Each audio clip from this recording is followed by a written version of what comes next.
اسلام اللہ تعالیٰ نے اپنے دین کو مکمل کر کے ہمارے تک قرآن مجید کی شکل میں محفوظ کر دیا ہے۔ اب تا قیامت ہمارے درمیان دین اسلام سے متعلق جتنے بھی اختلافات ہوں، چاہے وہ حلال و حرام کے متعلق ہوں یا کسی قسم کی حرمت و حلت کے متعلق ہوں، سبھی کی مکمل تفصیل اللہ تعالیٰ نے خود قرآن مجید میں واضح بیان کر دی ہے۔ اور یہاں پر یہ بات نوٹ کیجئے کہ یہ قرآن مجید کسی انسان کی ہوئی تفصیلات کا مجموعہ نہیں ہے، بلکہ اللہ تعالیٰ اس کائنات کے رب نے خود اس قرآن مجید کو نازل کیا ہے وحی کے تھرو۔ تو اس چیز کو ذہن میں بٹھا لیں کہ قرآن مجید میں اللہ تعالیٰ جب بھی کسی چیز کے متعلق حلال و حرام، خاص طور پر حلال و حرام کے متعلق یا کسی حرمت و حلت کے متعلق بیان کرے گا تو اس میں کسی قسم کی کجی نہیں چھوڑے گا۔ اب ایسا بالکل بھی نہیں ہے کہ اللہ تعالیٰ کہے کہ میں نے اس بات کے متعلق آدھی بات یہاں بیان کر دی ہے اور آدھی بات کا میں آپ کو لنک دے رہا ہوں، اس کو کلک کرو اور آپ کسی اور کتاب یا روایات یا حدیث کی کتاب میں جا کر اس بات کو مکمل وہاں سے پڑھ لیں۔ ایسا بالکل بھی نہیں ہے۔ یہ بالکل ایک بہتان ہے اور ایک غلط نظریہ ہے۔ یہ میں نے اس لیے بیان کیا ہے، یہ نظریہ ہمارے یہاں موجود ہے روایتی علماء کے نزدیک یا ان کے درمیان۔ ان کے نزدیک روایات جو رسول صلی اللہ علیہ وآلہ وسلم سے نسبت کی جاتی ہیں، جن کی کوئی ذمہ داری رسول پاک صلی اللہ علیہ وآلہ وسلم یا اللہ تعالیٰ کے دین کے اوپر عائد نہیں ہوتی، جو صحابہ کرام یا لوگوں نے اپنی زبانی رسول پاک صلی اللہ علیہ وآلہ وسلم کے کسی عمل یا قول کو بیان کیا ہے، اس کو قرآن مجید کے مقابلے میں نہیں بلکہ اس سے اوپر کا درجہ دے کر رکھ دیتے ہیں، اور قرآن مجید کو روایات کے اوپر رکھ کر سمجھا جاتا ہے۔ اللہ اکبر! اتنی احمقانہ یہ ان کی سوچ ہے روایتی علماء کی کہ ہونا یہ چاہیے تھا کہ روایات کو قرآن مجید کے اوپر رکھ کر در ثانی کی جائے، بلکہ قرآن مجید کو روایات کے اوپر، تاریخی کتابوں کے اوپر رکھ کر دیکھا جاتا ہے۔ اب میں یہاں بالکل یہ نہیں کہہ رہا کہ قرآن مجید الگ ہے اور رسول پاک صلی اللہ علیہ وسلم کا امر اور قول الگ ہے۔ میں یہ بیان کر رہا ہوں کہ قرآن مجید کی سند اللہ تعالیٰ خود ہیں۔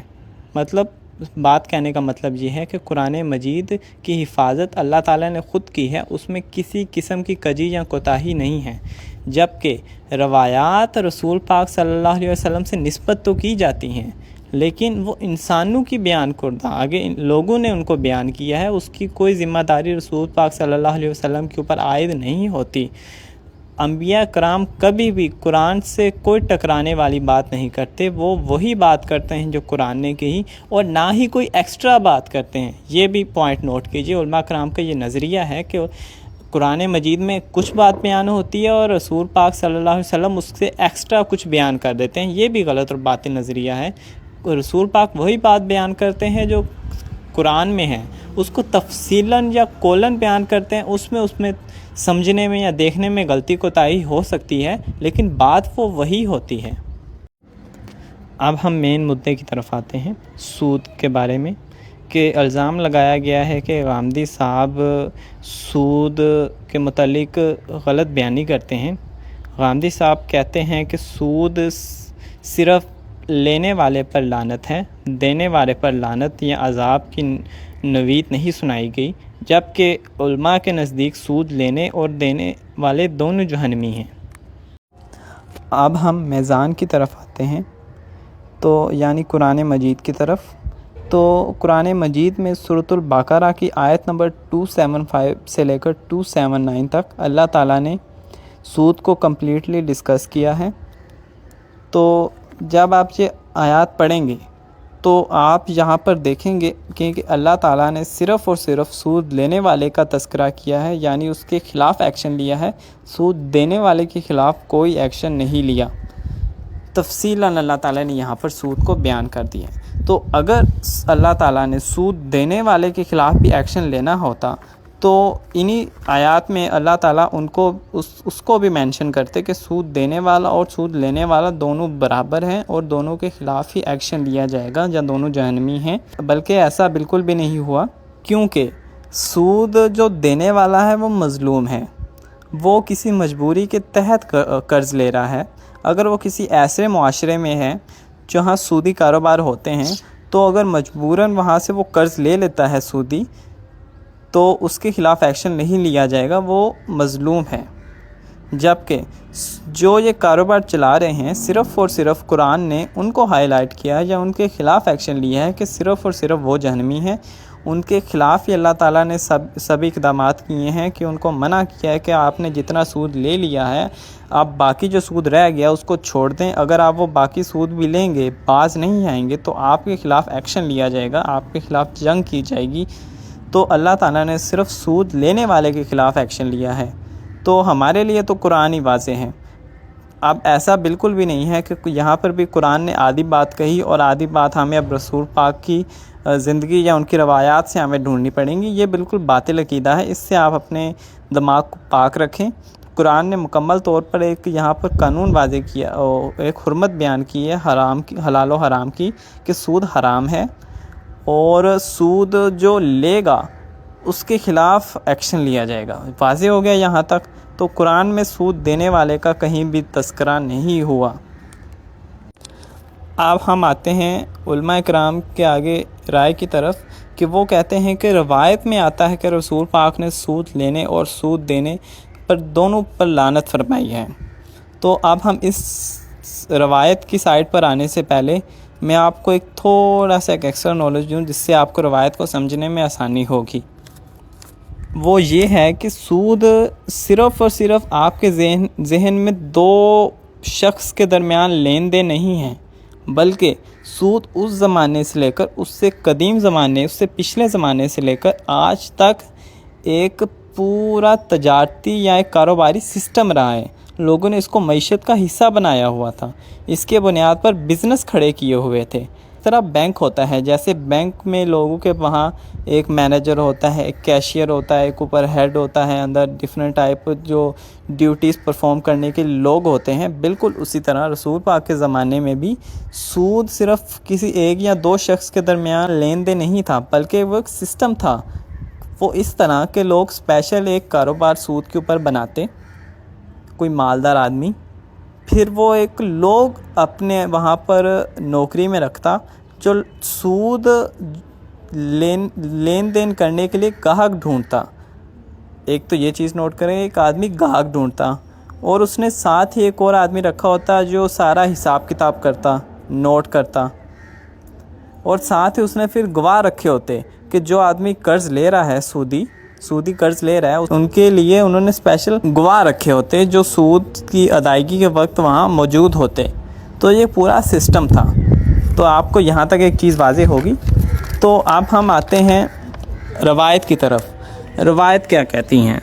تو روایت کے آنے سے پہلے میں پھر ایک بات بیان کر دوں، وہی ہمارا بنیادی عقیدہ کہ کوئی بھی روایت ہو، کوئی بھی فلسفہ ہو، کوئی بھی بزرگ کی بات ہو، اگر وہ قرآن مجید سے ٹکرائے گی ہم اس کو بلا جھجک رد کر دیں گے، چاہے روایت کے اوپر آپ جتنا مرضی صحیح یا رسول پاک کی نسبت جوڑ دیں، ہم اس کو غلط کہیں گے، کیونکہ رسول پاک کی بات قرآن سے نہیں ٹکرا سکتی۔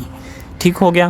تو ہمارے پاس روایت موجود ہے صحیح مسلم کی، جو ایک ہی روایت ہے جو لوگ پیش کرتے ہیں سود کے متعلق، اور یہی صحابہ کے درمیان بہت مقبول اور عام زبان پر رہی ہے سبھی صحابہ کے درمیان۔ لیکن جو مکمل روایت ہے وہ میرے پاس ہے صحیح مسلم کی، انٹرنیشنل نمبر ہے 1598 اور سمپل جو نمبر ہے وہ 4093۔ تو اس روایت کو ہم پڑھتے ہیں۔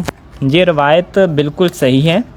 اب یہ علماء کرام تو اس روایت کو غامدی صاحب کے نظریے کے خلاف پیش کرتے ہیں، لیکن اصل میں یہ ہمارے حق میں ہی روایت ہے، یہ روایت کو سمجھنے میں ان سے غلطی ہو رہی ہے۔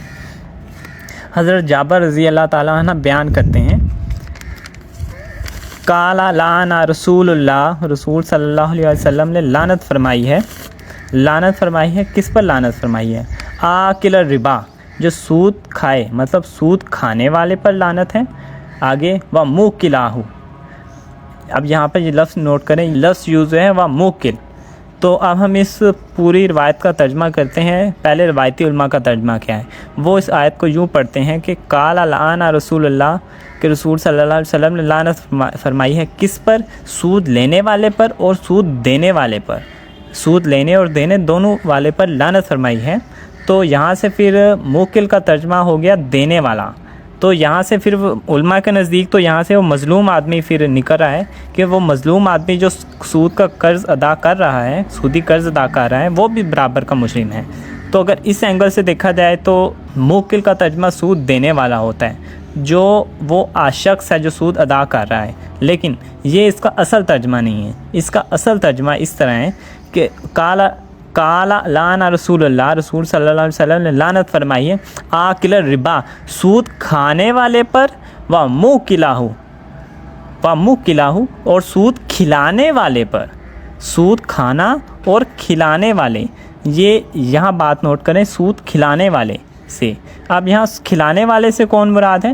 کھلانے والے سے اس آدمی کے وہ ممبرز مراد ہیں، اس میں وہ حساب کتاب کرنے والا، اس میں وہ لوگوں کو ڈھونڈنے والا، اس میں وہ گواہ جو ہیں، وہ جتنے بھی ممبرز ہیں نا، اللہ رسول پاک نے ان کے بارے میں فرمایا ہے کہ آپ لوگوں نے جو سودی کاروبار پورا بنا کے رکھا ہوا ہے، اس کو ایک تجارتی سسٹم بنایا، اس سسٹم میں صرف ایک آدمی گناہ گار نہیں ہے، بلکہ اس سسٹم کے جتنے باقی ممبرز ہیں جو کھلا رہے ہیں اس آدمی کو، وہ بھی اس میں برابر کے شریک ہیں۔ تو رسول پاک نے ان لوگوں کا ہے۔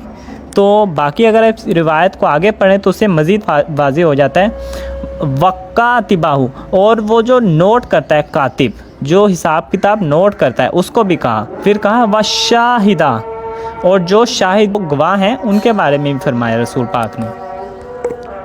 تو اس روایت میں بھی دیکھیں، یہاں پر سود دینے والے کا ذکر تک بھی نہیں ہے، نہ ہی قرآن میں، نہ ہی اس روایت میں۔ اب یہ کیسے ہو سکتا تھا کہ قرآن میں اللہ تعالیٰ نے صرف لینے والے کا ذکر کیا ہے، دینے والے کا نہیں، اور رسول پاک دونوں کا ذکر کر دیں؟ ایسا ہو ہی نہیں سکتا تھا۔ یہ علماء کرام کی غلط روش ہے۔ انہوں نے ایک روایت پڑھی اور اس کے اوپر ظاہر سے پڑھ کر اس کا غلط ترجمہ کیا، اور اس کو ایک تو ادھورا بیان کرتے ہیں، مکمل روایت بھی بیان نہیں کرتے، یہاں تک چھوڑ دیتے ہیں، وہ موکلہ تک چھوڑ دیتے ہیں، آگے بھی پڑھیں نا، یہاں تک چھوڑ دیتے ہیں، پھر اور اس کو قرآن کے مقابلے میں کھڑا کر دیتے ہیں، جبکہ میں نے آپ کو کہا کہ ہمارے لیے قرآن ہی کافی ہے۔ قرآن کے علاوہ کسی روایت کی کوئی حیثیت نہیں کہ وہ قرآن میں کسی قسم کی ترمیم کرے۔ تو قرآن میں صرف لینے والے کا تذکرہ ہے، دینے والے کا تذکرہ نہیں ہے۔ اسی طرح روایت کے اندر بھی، روایت کسی اور محل یا کسی اور چیز کے متعلق تھی، علماء کرام نے اس کو غلط طرف جوڑا اور اس کو قرآن کے مقابلے میں کھڑا کر دیا، اور الٹا جو آدمی غامدی صاحب جیسے ان چیزوں کو پوائنٹ آؤٹ کریں تو ان کے اوپر منکر حدیث کا سٹیمپ لگا دے۔ اب انہوں نے اللہ کے سامنے حاضر ہونا ہے، پھر وہاں پہ کیا جواب دیں گے کہ ہم وہاں کیا کرتے رہے ہیں کہ لوگوں کے اوپر جھوٹے الزام لگاتے رہے ہیں، منکر حدیث ہونے کا غامدی صاحب کے اوپر جو الزام لگاتے ہیں، اب اس کا جو جواب دے دیں گے آخرت والے دن۔